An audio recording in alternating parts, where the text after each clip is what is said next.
Hello বন্ধুরা, Pamela সেচেলে সবাইকে স্বাগত। আজকের রেসিপি এঁচড়ের কোফতা কারি।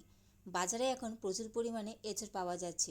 আর যদি তোমরা এঁচড়ের কোফতা না খেয়ে থাকো তাহলে অবশ্যই এই রেসিপিটা একবার ট্রাই করে দেখার অনুরোধ রইল। আর এর স্বাদের কথা আমি তোমাদেরকে আলাদা করে কী আর বলবো, তোমরা নিজেরাই বানিয়ে যাচাই করে দেখে নিতে পারো। চলো তাহলে কথা না বাড়িয়ে শুরু করা যাক আজকের রেসিপি এঁচড়ের কোফতা কারি। আমি এখানে এঁচড় নিয়ে নিয়েছি, আর বাজার থেকে এঁচড় কেটে দেয়, তাই বাড়িতে এনে কেটে নেওয়ার কোনো ঝামেলা নেই। আর সবার প্রথমে আমি এঁচড়টা সেদ্ধ করে নেব। তার জন্য আমি এঁচড়টা প্রেসার কুকারের মধ্যে নিয়ে নিয়েছি আর পরিমাণ মতন জল দিয়ে দিয়েছি। এখন এর মধ্যে আমি পরিমাণ মতন হলুদ গুঁড়ো আর এর সাথে সামান্য একটু নুন দিয়ে 3খানা সিটি দিয়ে দেব। 3টে সিটি দিলে পুরো সেদ্ধ হয়ে যাবে। এঁচোড়টা সেদ্ধ করে নেওয়ার পর জল ঝরিয়ে আমি নিয়ে নিয়েছি। আর এখন সবার প্রথমে এটা আমি মেখে নেব। হাতের সাহায্যে ভালো করে চটকে চটকে এঁচোড়টা মেখে নেব। আর এঁচোড়টা মেখে নিয়েছি ভালো করে, দেখো চটকে চটকে। এখন এর মধ্যে আমি আলু সেদ্ধ দিয়ে দিচ্ছি। এখানে আমি 2টো মিডিয়াম সাইজের আলু সেদ্ধ দিয়ে দিলাম। আর এর সাথে কিছু মশলা দিয়ে দেবো। সবার প্রথমেই আমি পরিমাণ মতন আদা রসুন কাঁচা লঙ্কা বাটা দিয়ে দিলাম। আর এর সাথেই পরিমাণ মতন জিরে গুঁড়ো দিয়ে দিচ্ছি।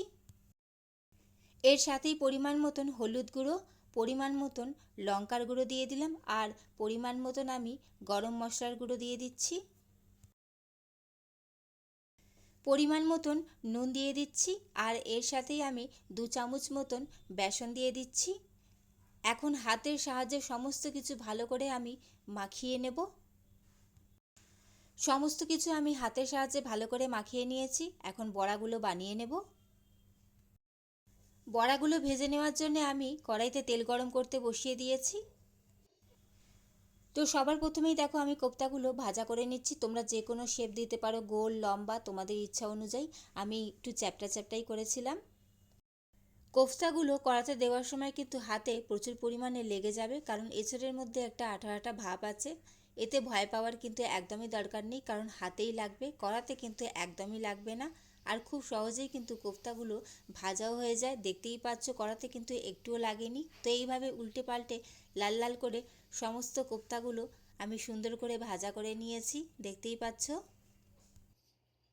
অন্যদিকে আমি একটা মশলা বানিয়ে নেবো। তার জন্য মিক্সার জারের মধ্যে পেঁয়াজ আদা রসুন কাঁচা লঙ্কা নিয়ে নিয়েছি। আর কিছু আদা রসুন কাঁচা লঙ্কার পেস্ট বেঁচে গেছিলো, সেটাও আমি নিয়ে নিয়েছি।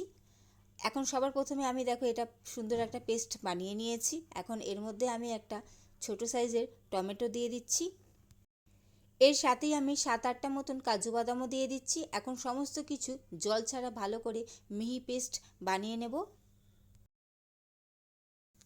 কারি বানিয়ে নেওয়ার জন্য আমি আবারও কড়াই বসিয়ে দিয়েছি। তার মধ্যে পরিমাণ মতন সর্ষের তেল দিয়ে ওর মধ্যে একটা তেজপাতা আর শুকনো লঙ্কা ফোড়ন দিয়ে দিয়েছি।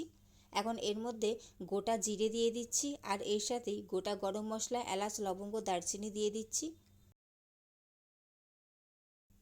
ফোড়নটা ভালো করে ভাজা হয়ে গেছে। এখন এর মধ্যে যে পেস্টটা বানিয়ে রেখেছিলাম পেঁয়াজ আদা রসুন কাঁচা লঙ্কা টমেটো আর কাজু বাদাম, সেটা পুরোটা অ্যাড করে দিলাম। এখন মশলাটা ভালো করে আমি কষিয়ে নেব।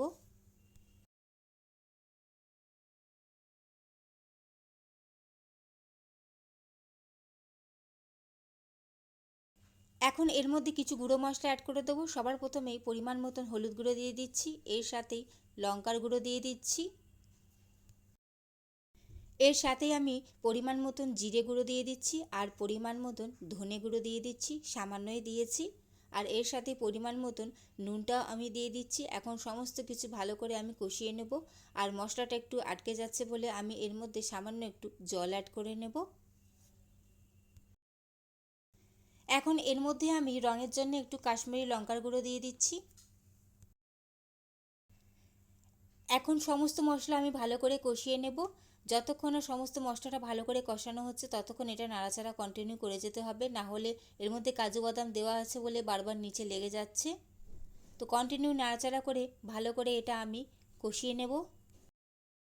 আর আমাদের এই নতুন স্টিলের কড়াটা কিন্তু ভীষণই বাজে, কারণ যেটাই রান্না করা হচ্ছে সেটাই কিন্তু নিচে লেগে যাচ্ছে পুড়ে যাচ্ছে। তবে একটা জিনিস ভালো আছে, খাবার থেকে কোনো রকম রান্না করার পর পোড়া গন্ধ একদমই বেরোচ্ছে না। মশলা ভালো করে কষিয়ে নিয়েছি। এখন এর মধ্যে পরিমাণ মতন জল দিয়ে দিলাম। আর জলটা একটু বেশি করে দেবো, কারণ অনেকগুলো বড়া আছে, তো সেই হিসাবে আমি জলটা পুরোটা অ্যাড করে দেবো। পরিমাণ মতন আমি জল দিয়ে দিয়েছি। এখন ঢাকা দিয়ে ঝোলটা আমি ভালো করে ফুটিয়ে নেব।